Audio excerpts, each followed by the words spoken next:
I'm actually upset. This gambling thing is dangerous. Guys, the thing is, we're all card game players. You guys don't understand. We've been gamblers for years. Like, I mean, when you think about it, card games are literally just selling gambling to kids. Like, it's not even, they're not even hiding it. Like Magic and Yu-Gi-Oh! When you're like buying booster packs, it's literally just like legal gambling for kids. Like it's not even like, it's not even a stretch. It's not even metaphorical. The cards literally have a money value to them. Like it is very literal. And so obviously growing up on all that shit, we're all fucking hooked, you know? Like we're not gonna pretend we're not. Ooh, Fiora. Honestly, if I could maybe keep Chain Vest just because I already have Hush. Nah, Chain Vest sucks in this matchup. Ooh, Zoe in the opener is sweet here. I'm happy with this. It's fucking over. Swim buffs his mentor of stones up to a 12-12 and swings. Mentor lethal, a 1 to 100 bet. My entire point empire is reduced to nothing in a moment. This has to be a paid actor, surely. A single tear rolls down my cheek as the chat is filled with the same message. Doubters, Keck W. I can't even hear them. The only thing I can hear are the creditors busting down my door. I type out my final message into the chat as the door is broken down. Fucking rigged. This is a high tier pasta. This pasta's golden.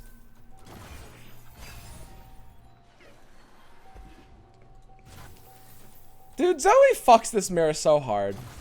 Unfortunately, wait, did I misplay by playing Zoe there? If I play Fiora here, it's no longer bluffable. If I attack with Zoe, if I play Star Chart, then my Fiora loses the mana advantage. Mana advantage is worth more than card advantage. Wait, maybe spending 1 mana on this was just trolly. Did I troll? I have to play Fiora now. And if he passes, then I have to pass back. I can't give up my attack token because it's too much of an important threat for my Fiora. But if this guy has a good hand, if this guy has Fiora, Sharp Sight, and Chain Vest, if he has exactly those 3 cards, he can play his Fiora here and I'm locked. I'm fucked. Because I can no longer, like, if my attack will get cucked, he can even block my Zoe if I do a weird solo attack. Like, that's a super dangerous hand. Oh god, he played Fiora. So, we obviously don't have, like, a great counter at 2 mana. Like, he doesn't know we don't have Sharp Sight. So it's a bluffable position, but, I mean, his Fiora will start with a Chain Vest and then we'll have nothing. If I open attack with my Zoe, what I can get is sometimes I can get the Sharp Sight out of him, which is nice. Honestly, that's worth getting a Sharp Sight out of him. That's worth it. Fuck Zoe. I would argue Zoe's more likely to level in this mirror than Fiora. Yeah, no, in this matchup, that's true. Very true. That's mostly just because Fiora has a really hard time leveling in this matchup, but yeah, I mean, absolutely. Dude, Nick, have you played this deck? Don't lie to me, Nick. I know you're also a degenerate elusives main. Whoa. So, unless he's completely trolling, he has to have Chain Vest to do that, because it's very easy for me to have Sharp Sight here. Unless he's reading I don't have Sharp Sight because of my Fiora attack, he might be thinking that I'm not thinking about the Sharp Chain Vest attack, and I would have attacked with that Fiora if I had Sharp Sight. I mean, we get a single combat down. That's fine. That's easily worth it for Zoe. Like, the Fiora counters, the Fiora charges actually don't matter in this matchup, like, at all. Which seems weird, right? Because it's a Fiora mirror. But it's all about mana efficiency and sticking to the board. The Zoe drew me a card, forced out a tool, single combat in this case, and traded up in mana, because single combat's 2, and Zoe is 1. And set the Fiora down -1 health. Like, that Zoe did like 4 different things here.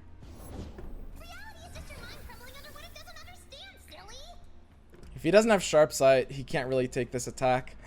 I've got 6 mana to his 4. I don't want to burn too negative.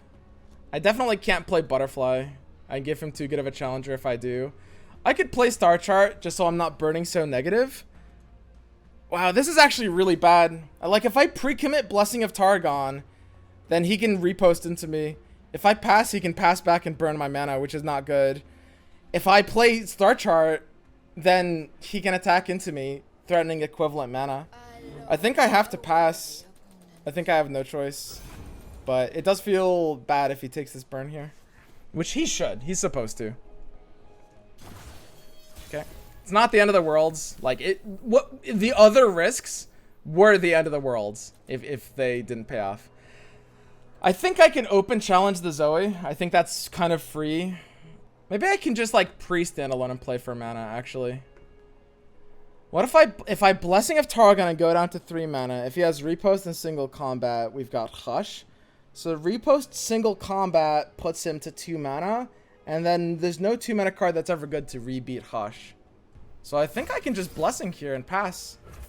Again, it's not about getting kills, it's about winning the mana war. This mirror, and honestly how this deck works in general, is just a mana war. It's about finding an edge to play something unpunishable and not giving them the edge to do the same thing. So I just spent 5 mana, and now he has to spend mana or risk me burning his the same way that I just burnt mine. And the person with the attack token can burn mana in the same way. Why not standalone? Because standalone costs less mana, and I want to be able to pass here and burn 5 of his without burning any of mine. Right? Like, I'm not playing the Sparklefly in this mirror. And I've calculated it all. Like, the scariest things he could have with this 8 mana still get countered by my Hush. So, like, he can't punish me for going down to 3 right now, so I will go down all the way. And he can't pass. He knows I'm going to burn his 5 if he passes, which he might have to do. It's really awkward, but, like, the person with the attack token is just kind of in control. What's happening, buddy? Sweaty Diana is a trash emote. I don't love it, but I don't know if I'd call it trash. He goes in for the pursuit. Whoa! So I guess it's pursuit repost and he's just hoping I have nothing? I don't understand that pursuit at all.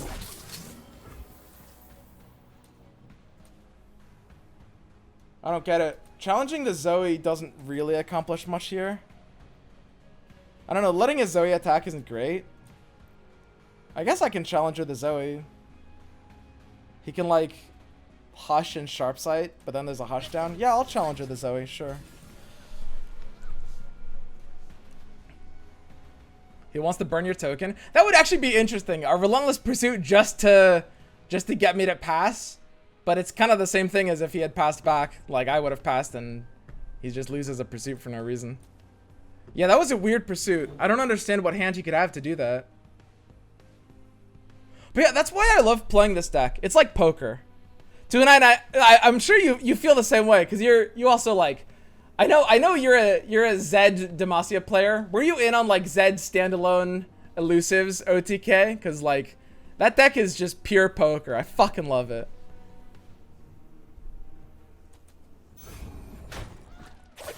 It was fun to me, yeah. Exactly. It's just literally the entire game just comes down to like reactivity, playing position, and hand reading. Like,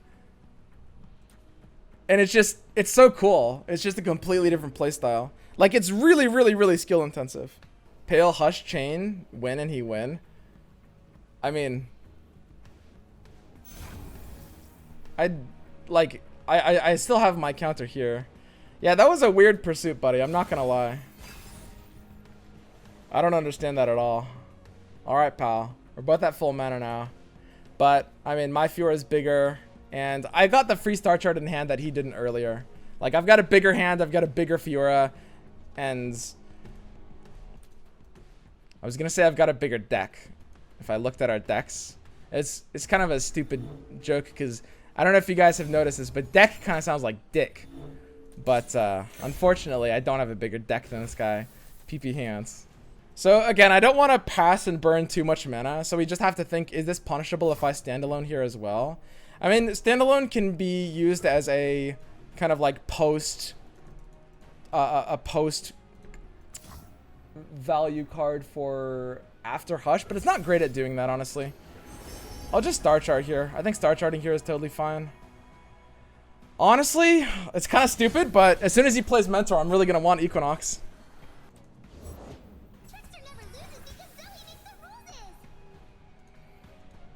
So, I mean, he's got an attack. I've got single combat to the Zoe. I've got 5 mana left. He's got 6. 6 mana in the mirror. Jesus Christ. What has he used already? This is too big brain for me. I can't keep track. Oh, geez. He's only used 1 single combat. Wait, we've actually used, like, basically nothing. It's just been passes all the way down. What am I talking about? I mean, I can stand alone. I'm pretty vulnerable to Hush if I do that. I'm, like, over-committed to Hush. I could just pass back and let his Zoe draw. If he's drawing off of Zoe, then he's not burning my mana, and he's allowing me to play deeper with my mana because he loses the attack token to draw with the Zoe. Which I think, I mean, that might just not be worth it. This is a solid pass. We have reactivity, we have the mana. It's all about reactivity. It's all about kind of like forcing an edge on board while maintaining, you have to have just enough mana every turn to be able to counter any possible hand state in the opponent's range. So now, I mean, we're equivalent mana and I've got counters to everything. I think there's no reason I can't just open attack on the Zoe like I did before. Like, he's gonna have to do a lot to make up this 4 difference between his attack and my health. And I've got the same amount of mana for him and at least as many tricks. He's on a 6-card hand and I'm on a 9. Hearing the commentary of this match really makes me realize I would have made a billion shitty decisions if this were me. This is like, it's a big brain deck, but it's also like, you have to play it completely differently from the normal game. It turns the game into a different game. It's not actually that hard once you change how you think about it.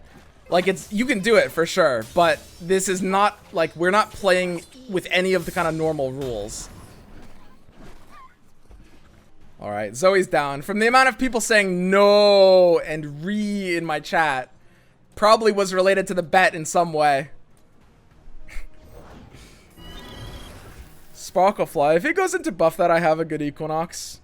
I did use my attack already, but now he's mana negative into this turn. This actually feels pretty good. I can kind of Pursuit and do the same thing and just like threaten the Sparklefly. I think that's actually just fine here. I've got enough mana to... I think I should just stand alone. Stand alone and get the permanent buff. Get the mana out of my hands. The permanent buff is here. And now I just have more mana into next turn. It's kind of weird to stand alone here. It looks like it's not even doing anything. Because, I mean, of course, the Fiora already has so many stats, she's kind of only dying to Hush. But I want to make it so that if he attacks, he has to open Hush. I don't want to let him open attack with Repost, and then I Hush, and then he Hushes. That would be very bad for me. So we'll slow play this. He's got 8 mana. He's already used 1 single combat. So we have to think, like, what's in his hand range. And honestly, reading hands is really impossible. It's really fucking bizarre in the mirror, especially because people will play different based on their own hand reads.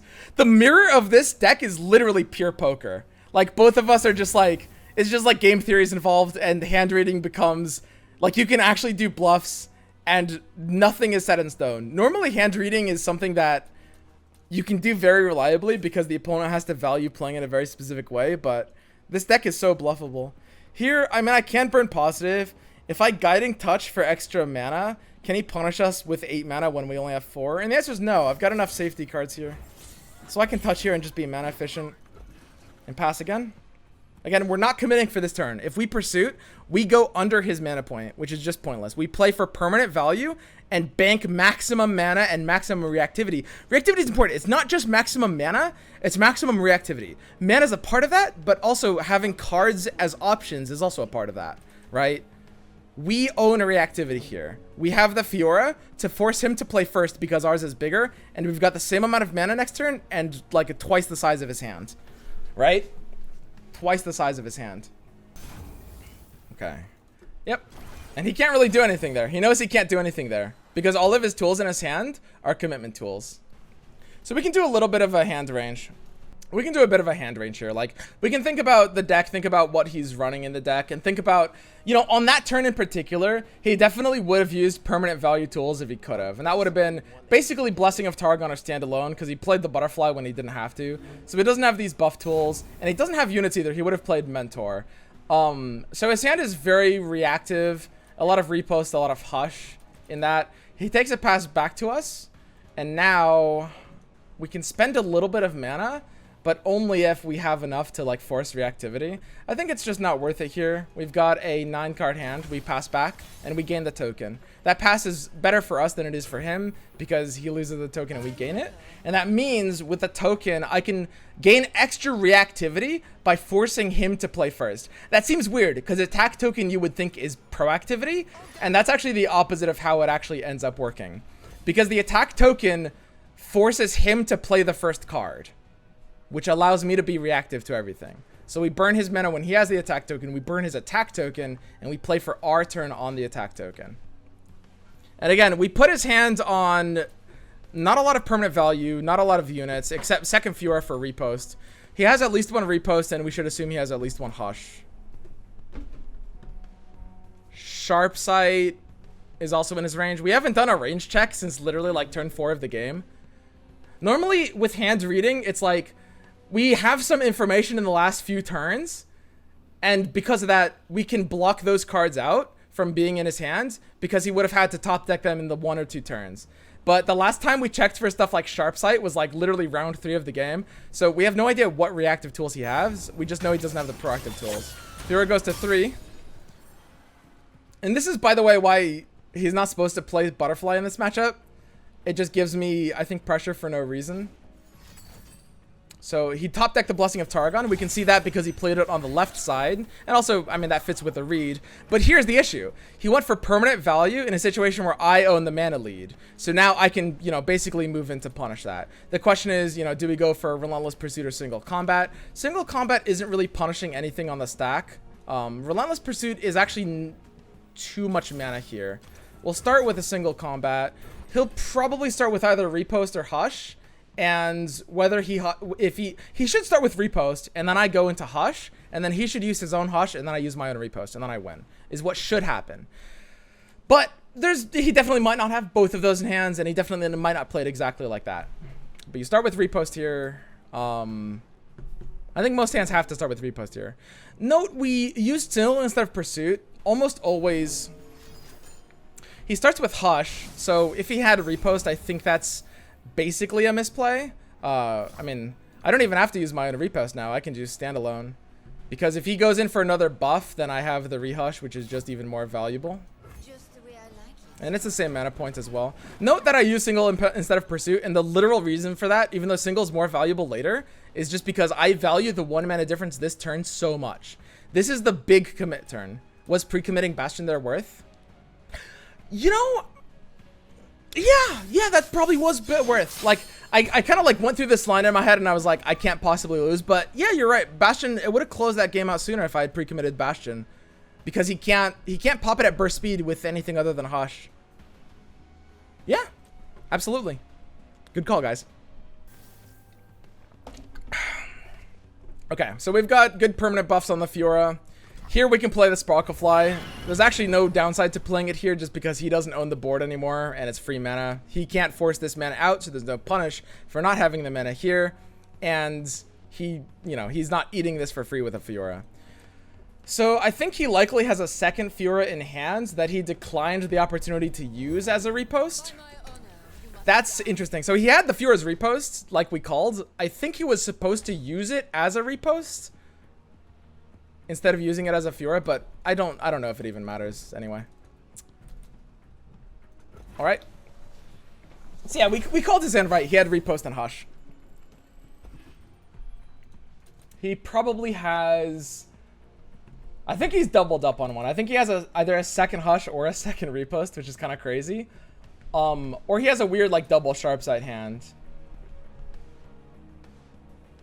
It's not Astral. And keep in mind, when we're doing like real hand reading, like I don't think you have to go this far in ladder play, but if we're talking like tournaments, you actually have to be watching the position of cards in hands, because you know the opponent, their card drawn goes to the left side of their hand, which means it actually changes the information. Like currently, all of our hand reads so far are in these 4 cards, right? The left card is a mystery card. We have no idea what that could be. Of course, probability dictates, but you know, no read. And that means that it's something we have to treat as a different entity. And if he plays it, then we resume our full read, right? If that makes sense.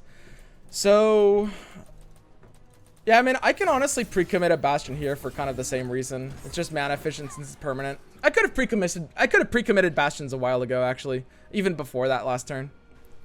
It allows him to pop it with stuff like Single Combat. Honestly, I don't want to let him pop it with Single Combat. That's true. Yeah, I don't want to pre-commit Hush in this mirror. This is a big brain mirror. By the way, I'm still not playing this perfectly. I have a pretty good idea of how this mirror works. It's fairly similar to the Zed standalone mirror because they're the same archetype of deck. It's a pure poker deck. And I'm using a lot of the same logic, but I'm definitely making some minor misplays for sure. And so it'll be cool to kind of like, you know, see how we play this better as time goes on. So we've gotten the Bastion out, and because he didn't pop it there, now we've got the effective burst speed Bastion. So it's too late for him to single combat, because it's protecting us from Hush, which is what this Bastion is trying to do, right? This Bastion has protected us from Hush, because if he uses single combat to pop the Bastion, it will resolve after the Hush resolves, because Hush's burst in single combat's fast, right? So because we have first action, and because this declares at burst speed, there's no way he can dodge this. So he goes in with standalone, that's off the top. He goes in with the right card, Astral. And I actually kind of want to see, yeah, second Sharp Sight, one Sharp Sight. Oh, I wanted to see what the last like 2 cards were.